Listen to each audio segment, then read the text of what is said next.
Ich freue mich, Sie heute Abend hier wieder in diesem wunderbaren Hörsaal begrüßen zu dürfen, in der Vorlesungsreihe über Alte Welt neu formatiert.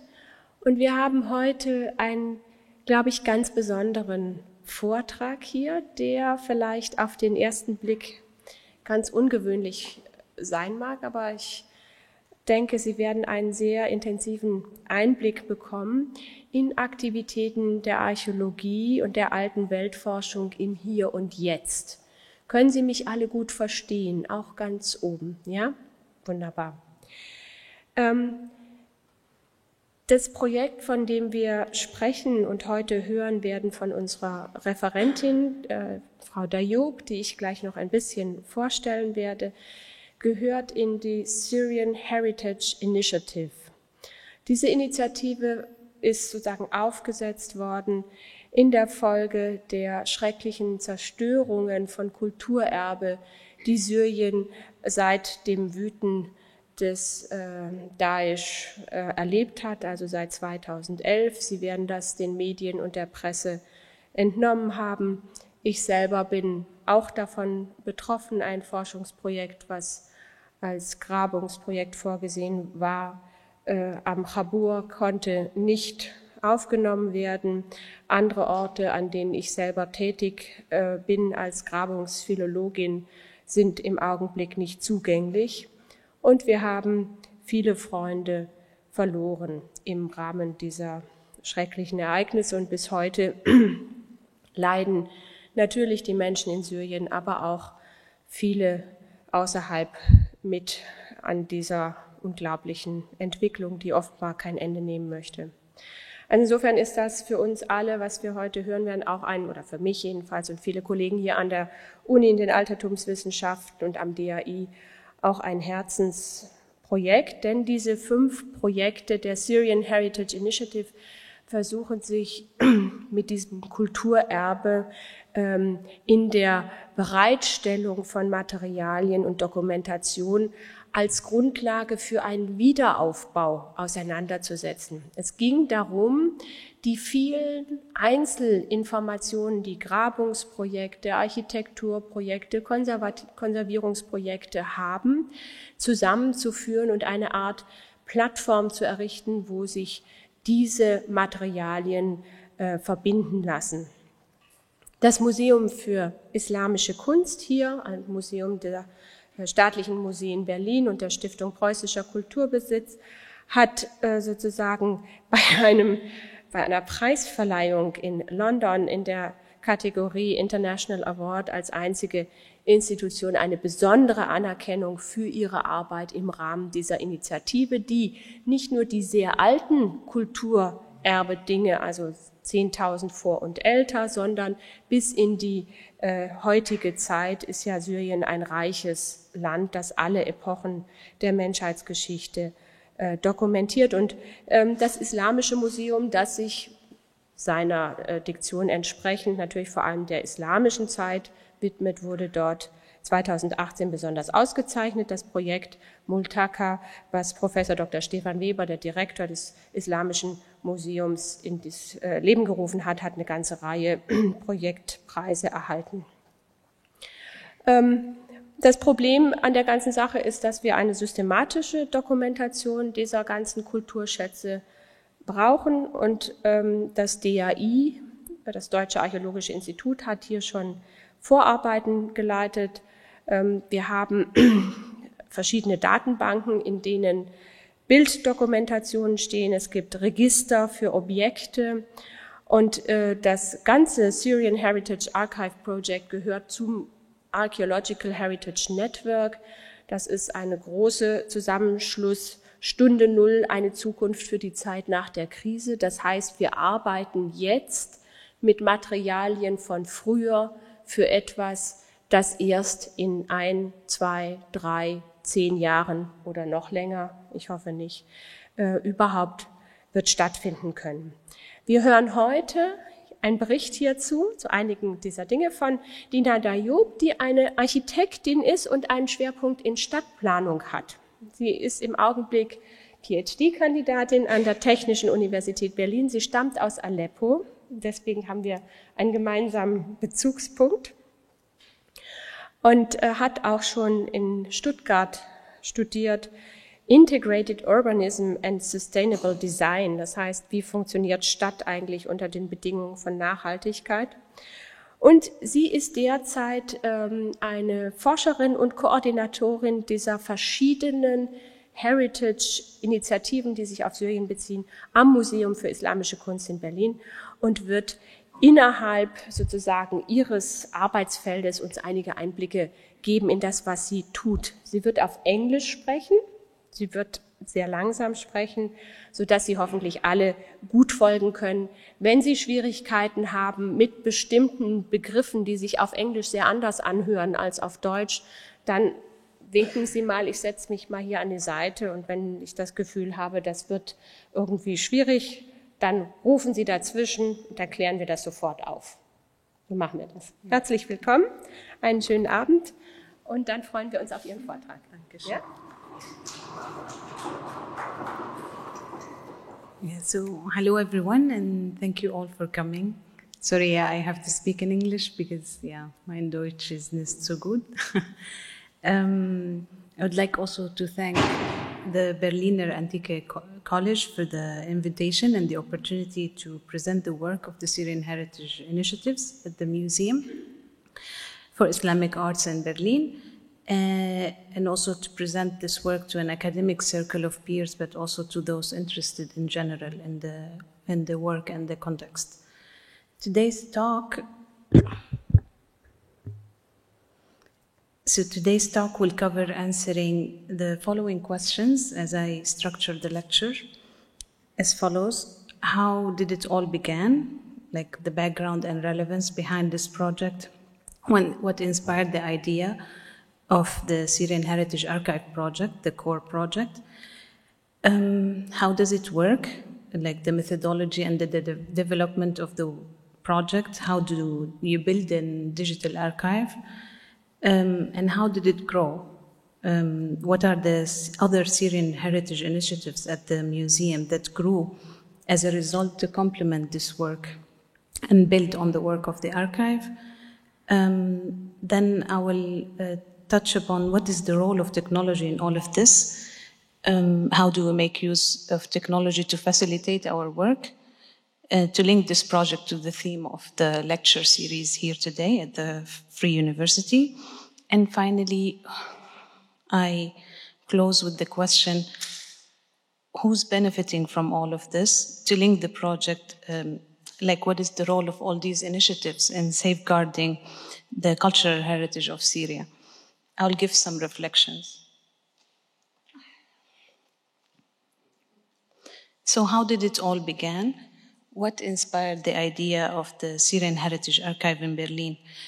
I myself wasn't really involved from the beginning of this project, but I could still tell the story because I was following the project even before joining and how I got involved into the work later on. In the year 2013, in the face of the escalating war in Syria, the directors of the Museum for Islamic Art in Berlin and the German Archaeological Institute, both in Berlin, decided to take action and start a digital archive for collecting and safeguarding as much information as possible about Syria and its heritage, so each forming their own working team. The archive started with materials already existing in both institutions, since both institutions had long-standing scientific ties to Syria. The materials consisted of photos, maps, drawings, and other documents collected by scholars, travelers, and photographers since the beginning of the 20th century. What started as a 3 months digitization initiative became a project currently in its 6 years of funding, containing more than 250,000 items, and it acts as a data center for 4 other projects, each of them focusing on different aspects of Syrian heritage, its safeguarding and its dissemination. The project has been supported and funded by the Federal Foreign Ministry of Germany up to this day. So how does it work? Like, how do you build a digital archive? What does this process entail? Building an archive, a digital archive, is somehow a complex task. Physical artifacts have to be transferred into the digital realm and ordered into a structure that allows adding vast amounts of information into the years to come. So every single item has to comply with a number of different cataloging systems. But somehow, to put it simply, the archive process consists of the following steps. The first step starts with an inventorization of photos, slides, plans, or documents, according to the author's own system and his notes.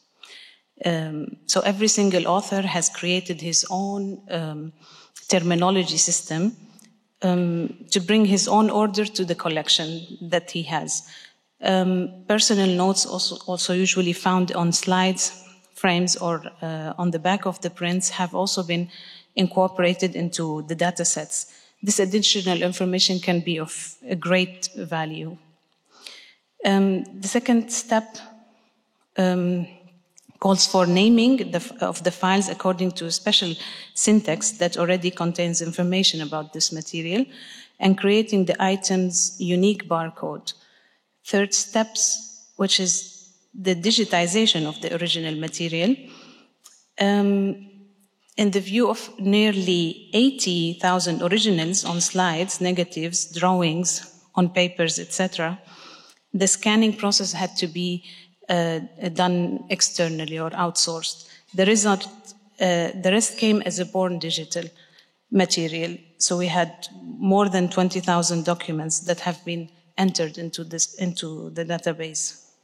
The fourth step is describing with metadata in predefined datasets, so adding individual description and keywords when needed.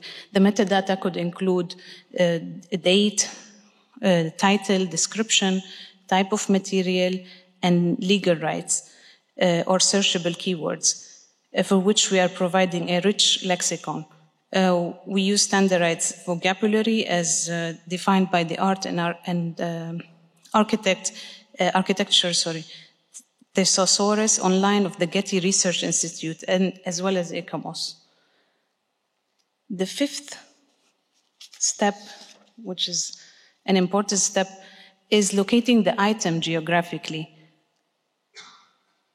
Most importantly, every item in this database is georeferenced.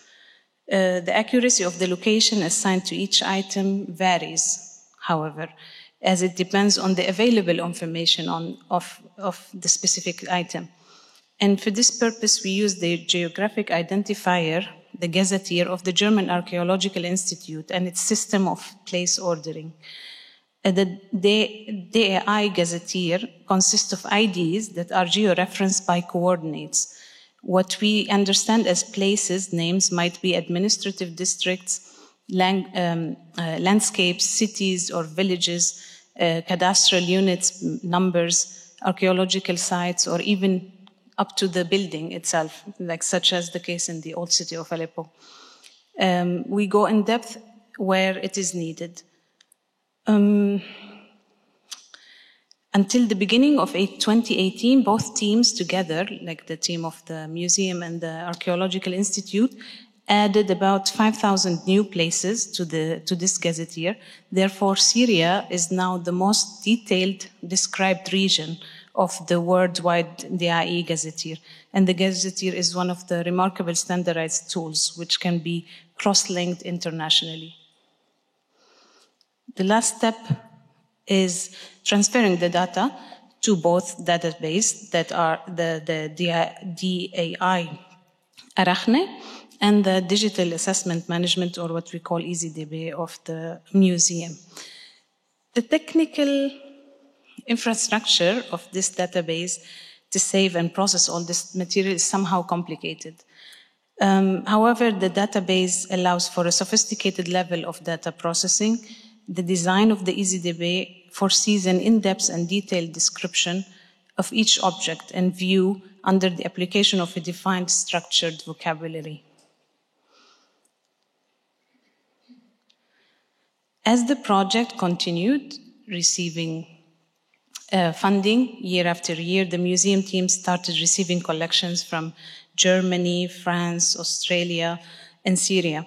Some of the scholars of which their work is included in the archive are Stefan Heidemann, Klaus-Peter Heise, the former museum director, Annette Gangler, Julia Gonella, the current director of the Museum of Islamic Civilizations in Doha, Jean-Claude David, Anna-Maria Bianchi, Michael Meinecke, Eugen Wirth, and we have also some born digital collections and complete database were also provided from Ross Burns and Stefan Weber, the current, of course, museum director. And we have also, like the Syrian photographer, Isam Hajar, who's also part of the team, who's an archivist. His collection includes more than 100,000 photos from all over the country. Thanks to his collection and other collections coming from Syria, we can additionally document the changes in the landscape and agriculture endangered not only by the war, but by human intervention as well. There are currently 53 collections in the archive, constituting 257,000 items, with around 80,000 processed completely. In addition to printed photo and negatives, the archive includes slides, plans, digital photos, survey documents, publications, and films. It's worth noting, however, that the project has only virtual assets. So the analog or the raw material are digitized and then returned to their owners, unless it was donated to the museum. And in February 2019, the team curated the temporary exhibition, Cultural Landscape of Syria, Conservation and Archiving in Times of War, at the Museum for Islamic Art in Berlin, which received a lot of public interest. It highlighted the museum objects from Syria, as well as photos from the archive, trying to show the importance of the Syrian heritage on one hand and the recent destruction on the other. So that was like somehow the archive project. And now I will talk like what are the projects that developed from the core project, the Syrian Heritage Archive. As a result, the Syrian Heritage Initiatives grew organically out of this archive, one after another, depending on the data, received the financial supports, and of course, because of the state of destruction that kept going. I'll start with the Aleppo Initiatives. So the archive constituted a large number of images on Aleppo, mainly before the war, creating around 30,000 images from various collectors. So it was necessary to discuss what we will do with this data, with all this, like, as this material constitute the basis for any reconstruction work that could come in the future.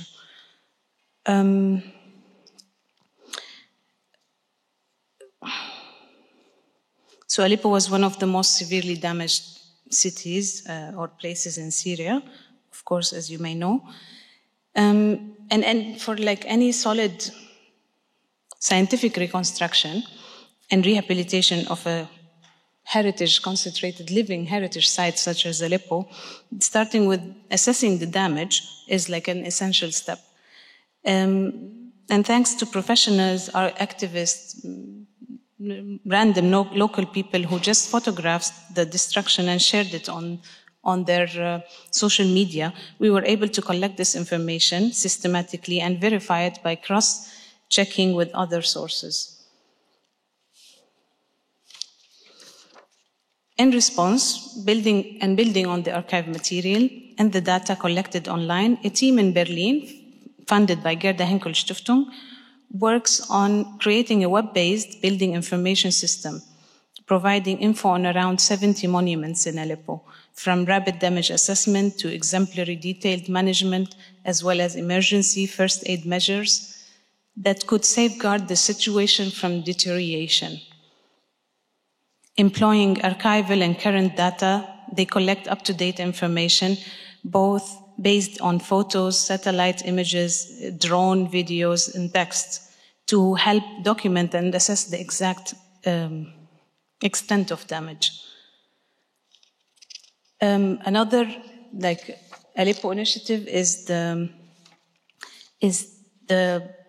Aleppo Heritage Catalog, which I am currently coordinating. It's a project that aims to document the World Heritage Site of Aleppo, having a general view on the whole historical city by focusing on various parts of the urban fabric. We invite scholars to write scientific articles on the history and architectural description of specific monuments in the old city of Aleppo, reflecting on the value and importance of these buildings. We also try to communicate the inclusion of memory into this process, so not only focusing on the physical and spatial characteristics, but remembering the intangible aspects of the place and its people. We enrich each article with photographs from the archive, of course, as well as other sources, and we publish the work on LISA, which is the Gerda Henkel scientific portal. The bigger frame that we belong to is the Archaeological Heritage Network. As it was mentioned, it's founded to gather all these competences on the preservation of cultural heritage. So members of this network are museums like the state museums in Berlin, universities, institutions like ECOMOS and UNESCO of Germany. And the German Archaeological Institute coordinates this network, and the Syrian Heritage Archive project is part of its contribution on Syria. And the first project of the ArcHerNet is Stunde Null, or Hour Zero, a future for the time after the crisis that concentrates on capacity building activities in the Middle East. The most recent add-up on Stunde Null, like Aleppo Initiatives, is also the Stunde Null Network project, which I am also somehow involved in coordinating with another colleague of mine. The project is post-conflict recovery of urban cultural heritage in the Middle East, the case study, the old town of Aleppo, and the project deals with Aleppo's neighborhoods documentation, and we focus with a pilot project on Sueqat Ali in Aleppo area. The focus of the project covers different levels, and we have different partners who are working with us. So we have the Brandenburg University of Technology in Cottbus, whom they generated a figure ground map of the old city of Aleppo based on the digitized French cadastral plans and courtyard mapping. We also have the associations of the Friends of the Old City of Aleppo in Stuttgart for academic collaboration and historical research. We have the Polytechnical University of Bari in Italy, which they are working on the urban morphological study of this neighborhood, of the case study. And we have Syrian scholars who are based in Istanbul, working on the architectural typological analysis based on their own data and former expertise in Aleppo. And also we try to build connections, personal connections with individuals in Aleppo. So whether independent photographers or engineers or just people who have really the passion for their own heritage, and we try to work on mapping the damage based on whatever available data we can collect from these contacts and the available data original. And of course, the German Archaeological Institute is part of this network, but rather on like the coordination level, but they are also somehow involved in the technical side, helping in compiling, restoring all the digital files, and transferring the location-based data into a geographical information system, or what we call GIS. Two more initiatives. These were just the Aleppo initiatives that I'm somehow mainly involved in, and two more projects that also developed from the core project, the Syrian Heritage Archive. So recognizing that heritage belongs to communities, to communities. So our project moved towards integrating the intangible and personal histories or aspects into the archive. In the newest initiatives, which is the interactive heritage map of Syria, which I'm also involved in, the map is envisioned to work as a community archive where stories on intangible heritage are the materials to be collected and collaborative participation is the method. The project attempts to document, research, and map the knowledge about Syrian intangible heritage. The methods we work with are diverse, innovative, using oral history techniques, storytelling, and online tools to add as many multiple narratives to the discussion around Syrian culture and its heritage. So this seeks to give voice to the diversity of the Syrian people. It contains a vast variety of personal memories, local myth, artistic expressions, and orally transmitted knowledge. The focus for the recent months was on three main axes, which is the knowledge about crafts, painted wooden panels, or what it's also known as Ajami, textile weaving with the focus on Aleppo, the musical traditions of Muashahat, and somehow the place-based memories that we try to collect about places in Aleppo, which is we try to publish with the catalog. Ajami is the wooden painted technique that we're trying to study, or actually these photos, what you see in these photos.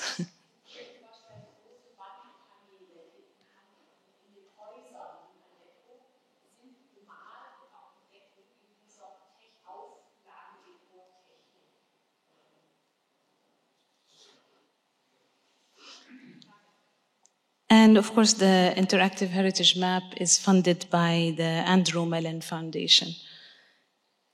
And last but not least is the initiative Multaqa, Museum as a Meeting Point, which has won several awards for its new approach in raising awareness.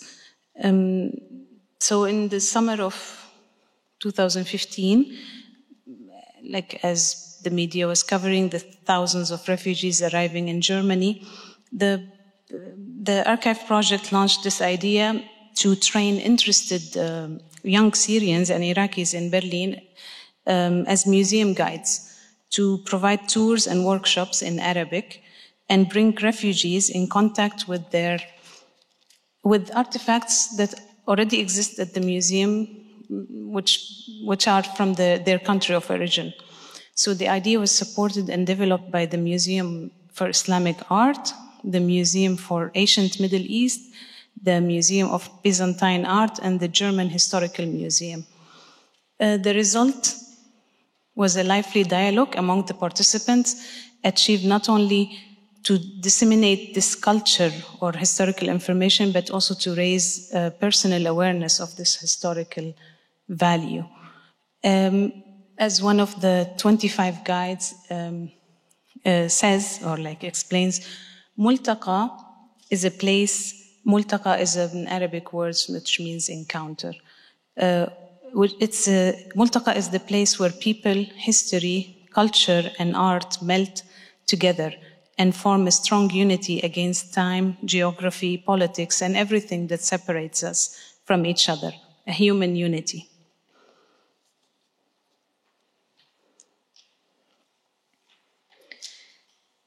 So what is somehow, the role of, how do you make use of digital technologies to facilitate this work as our encounter with cultural heritage is changing because of the expansion of digital media? Digital technologies allow for new, more effective and sometimes instant methods of collecting, analyzing, and distributing information.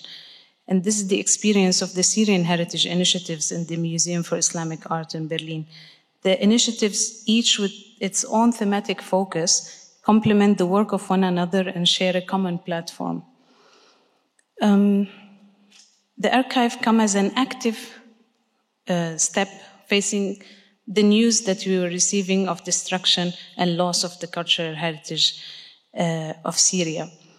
And faced with these threats, the seemingly longevity of the digital data on one hand and the interoperability of data on the other hand played key roles in the concept of the project. So therefore, all data treatment is based on interfaces to give the ability to connect and compare them to other registers of Syrian heritage.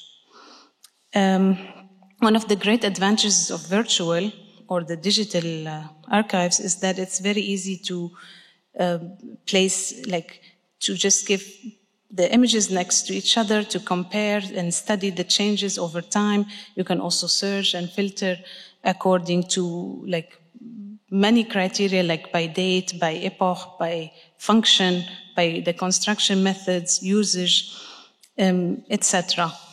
So academic researchers use these tools intensively to compare and analyze precisely according to their scientific questions. But have these visions actually materialized in practice? Following the lines of this lecture series interest, I would like to give a brief insight of into one example of how digital applications are being used in the context of heritage uses and future reconstruction in Aleppo.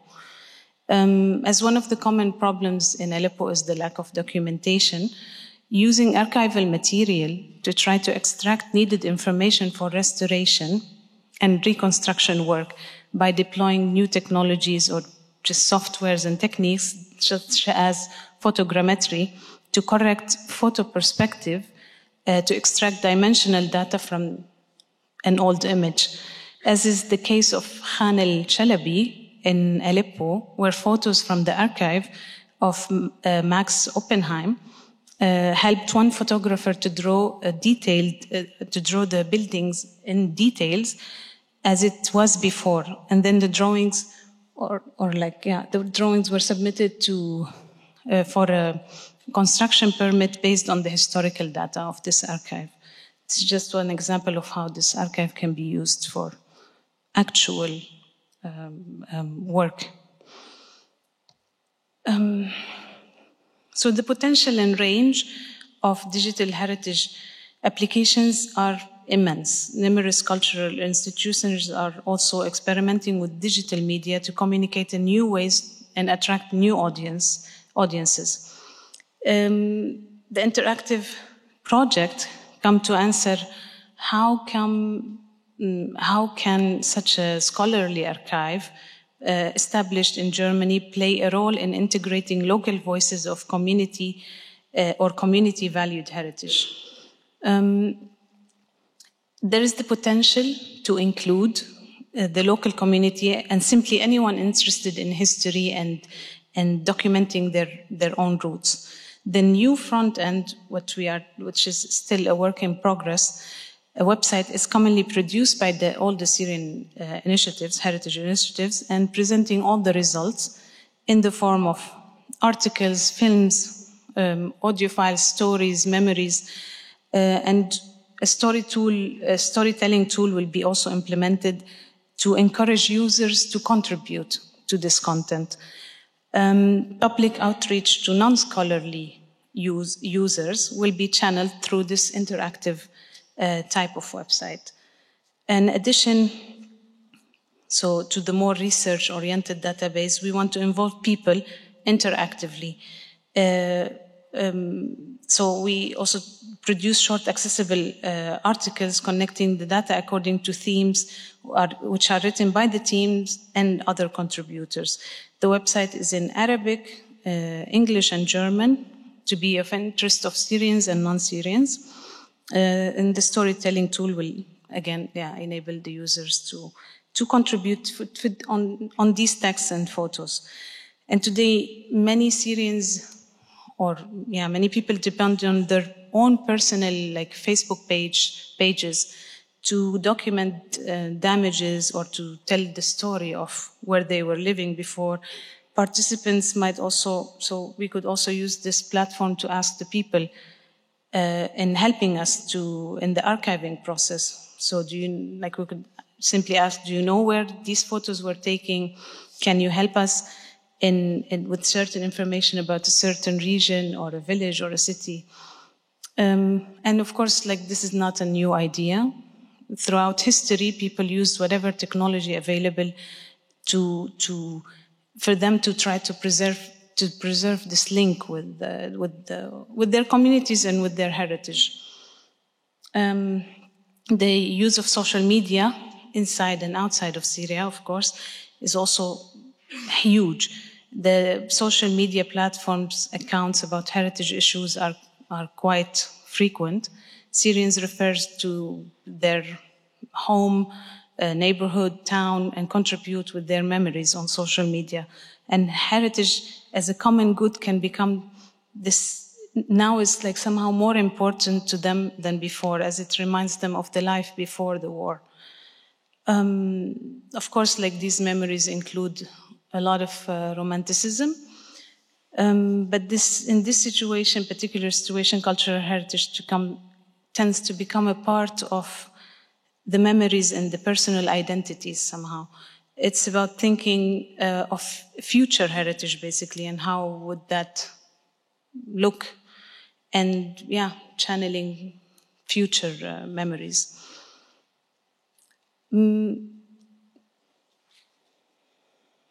Just as reflections and final note, I just tried in this presentation to highlight the work of these Syrian initiatives in documenting, archiving, mediating the unique cultural heritage of Syria, and to reflect on the role of these projects that have in regard to the endangered heritage of Syria, shedding a light on creating a photo archive of Syrian heritage, its context and scientific value, and explaining its transformation from a digitization initiative into a comprehensive cultural project, working towards more people-centered archival work and a new focus on intangible heritage and memories.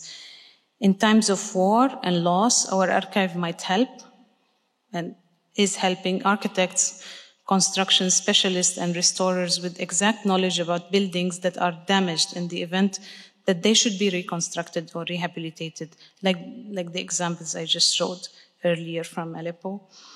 And when this process of reconstruction is backed by archival information, the systematic richness of this archive becomes fruitful.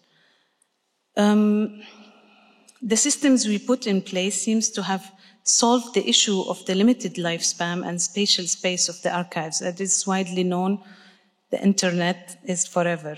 Nevertheless, it has created more questions on the sustainability of technologies and vulnerabilities of the digital information. The gain we have in communication is now limited by legal and copyright laws and protection of personal information. Another important issue relates to the bias created with access to these platforms.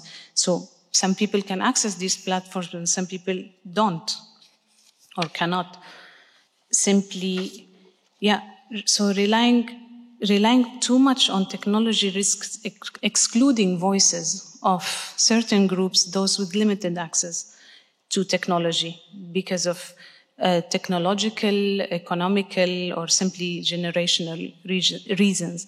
And therefore, the dominance of the narratives of those with better access without any other evaluation criteria. Still, this does not diminish the value of the archive and its potential of preserving a view of heritage that is interconnected, contemporary, and open for as many narratives as there are Syrians. I just tried to point how this archival work is shifting because of technological advances and new ways of thinking towards new audience groups and new contributors. So the open access platform we plan to achieve not only allows access for researchers and workers with heritage around the world, but it turns to the normal user into a contributor of the archive with a more democratized archiving methodology and practice. That's it. Thank you.